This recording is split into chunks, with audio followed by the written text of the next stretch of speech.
接下来，今天我们会持续关心到是俄乌战争的后续哦。这个俄罗斯啊，近期夜袭出动了600架的它的这个无人机跟它的飞弹狂轰乌克兰。另外一方面，美国真的很不可靠，他伸手是否要分战后的这一块大饼呢？因为现在根据了解，川普的女婿已经入局密会的是普丁的心腹，俄乌战争变成了一场能源的分赃谈判战争，等一下我们都会持续的来做关心。现在呢，最新消息，俄罗斯锁定的乌克兰在这几天发动了，一共是出动了600架的无人机，它跟它的飞弹晚间狂炸乌克兰，造成了6人死亡，数十人受伤，伤亡数字当然还在持续的增加统计当中。根据了解，基辅一度有超过60万居民因此陷入在停电当中，数十栋的民宅都因此被炸毁了。乌克兰也有反制动作，派出他们被称为海上宝贝的这个无人水面艇，直接轰炸俄罗斯的影子船队的这个游轮，造成的这个游轮是被烧起来，那么水面上也都是可以看到大火。乌军说了，这2艘游轮运输价值高达了7000万美元的一个石油被乌军给打下来。好，再来就是看到的是美国老大哥是否真的对于乌克兰来说实在是太不可靠了呢？我们来看到最新消息，美国跟乌克兰在最新周日的时候已经密会了，有进展。华府说的，双方确实是有进展，但是针对于停火，到现在还是没有任何的突破。那么美方见完乌克兰之后，在周一，也就是今天会正式的去前往到莫斯科来进行新一轮的磋商谈判。但是现在的重点是，不是只是我们现在看到台面上的这些交易，而是在秘密的交易，在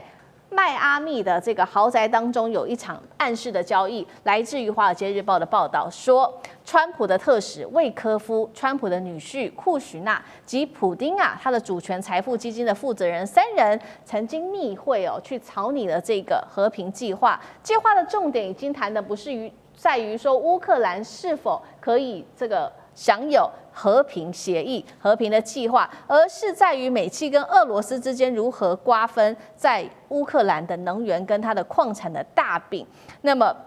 这边也特别报道说，美国你不要再拿贪腐当借口把乌克兰给丢包了。来自于《卫报》也特别说，现在欧洲国家认为依赖美国保护的时代早就已经敲响了丧钟。节目一开始来特别关心到这一场轰炸，来自于俄罗斯600架无人机是战术升级，还是莫斯科在谈判前加码威吓普丁，想要逼谁跪下？院长怎么看？他这600架呢，又是创新高啊。那他为什么要这样做呢？也就是他直接要告诉泽伦斯基 ，You have no car。为什么？因为你没有防空系统。那这个防空系统未必是防空飞弹啊，一般的火炮或者是雷射其实都没有。那你如果用飞弹的话，那你不过是上士对下士，花很多钱而已。那而且呢，现在对于普丁来讲，对于俄罗斯来讲，他就是能够往前推进多少，然后就是多少。那他占领的土地越多，在谈判桌上他越有底气，而且他就是准备白天你要接战，晚上你要应付无人机，准备打垮这个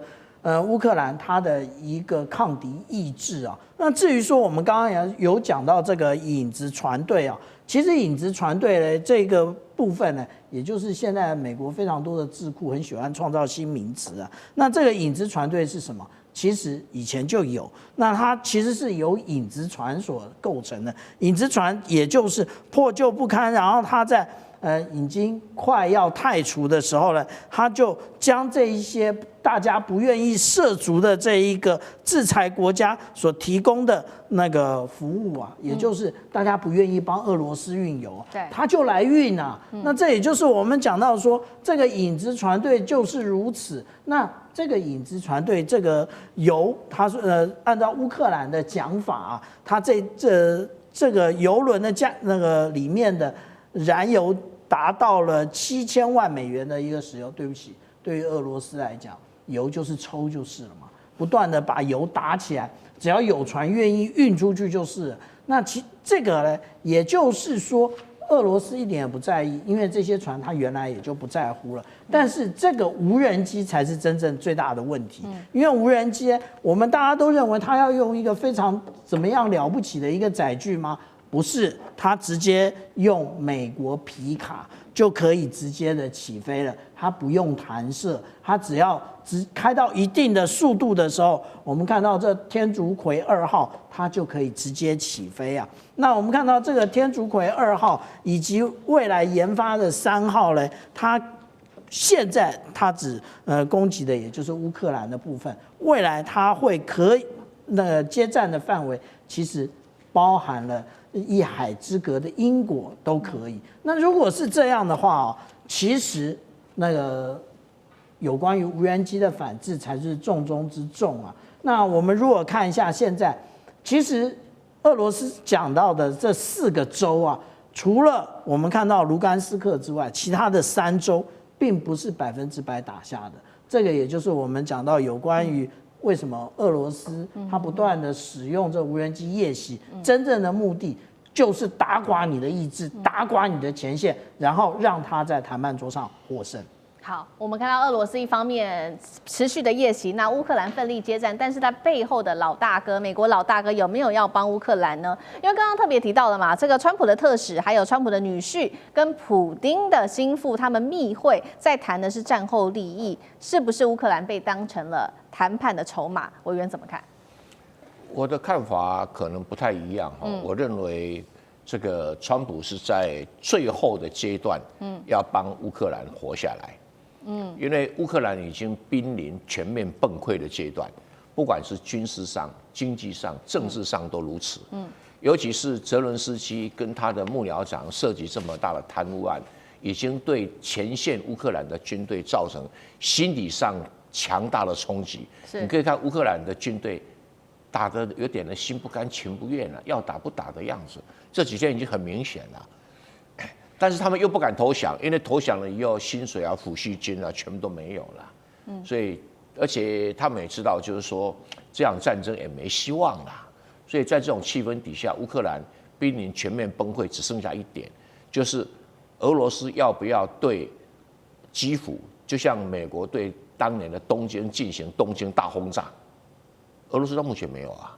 俄罗斯那个无人机啊，就是打一打什么发电厂啊、车站啊等等。没有那种俄罗斯有没有能力对基辅进行像东京大轰炸一样的做法？很有能力的，但他为什么不做？因为俄罗斯始终把它当做一个内战跟外战中间的一个特别军事行动，所以他也没有像在打那种跟那个德国2次大战这种打法，走到哪里烧到哪里，没有这种做法啊！而且看到乌克兰老百姓还那请你避开，我要打仗了。还是这种，他把它当作内战在打，非常像国共内战。那这种打法，基辅当然可以撑得久一点啦。你看到现在为止，基辅的总统府没被打，国会没被打，国防部曾经被打过一次，军事情报局被打过一次，外交部没被打过，经济部都没被打过，这哪像是这种国与国的战争？完全不像啊。那在这种状况底下，就是表示俄罗斯也没有希望乌克兰全面崩溃，至少在军事上崩溃，不要延伸到政治、经济、社会的大乱那在这样美俄有默契，俄罗斯要美国什么？我要正常化，我要跟欧美世界正常化、正常交往啊。那他已经答应他进入 G7 啦，然后俄罗斯要给美国什么？就像讲国际政治就是个交易嘛，就说好，乌东的矿产你美国分一点。乌西的资源，你美国分一点，那美国也觉得自己理直气壮啊！我花最多钱，我总该拿一点回来吧？不要，如果等到乌克兰全面溃败，我搞不好1毛钱都拿不到。那时候俄罗斯一定不跟我谈了，所以他这个时候介入。我客观的来讲，不是什么出卖乌克兰，而不是什么抛弃乌克兰，因为你乌克兰已经一无所有了。他现在在乌克兰守住最后一点点资源，那尊严就不重要了。好，确实哦，所以现在看到泽伦斯基他是面临内外交迫，尤其刚刚委员特别提到了嘛，内部还有这个贪腐案。那最新的这个贪腐案是这个泽伦斯基他最信任的核心幕僚长，也是美国谈判他的首席的代表，这个是叶尔马克被指涉贪31亿，已经火速的请辞了。接下来乌克兰拿什么上谈判桌？杨老师。我赞成蔡委员刚才的观点因为我们现在看起来，整个俄乌战争的发生起源其实最早开始就是北约不断的东扩，然后进入到乌克兰的时代的时候呢，他就开始在影响乌克兰，那尤其是乌西人民要排挤乌东，那在这个之前，其实乌西乌东其实相处还不错，那总统轮流做。可是你从04、08到14，终于把这个乌东选出来的合法的亚努科维奇总统给拉下台。那对俄罗斯而言，就等于是你要拿下整个乌克兰。那可是呢，现在俄罗斯就说，那我只拿乌东，乌西还是你维持的。因为俄罗斯我知道，他如果连乌西都拿下来，那北约就可能就会反弹，一样子这个道理。那可是过程当中，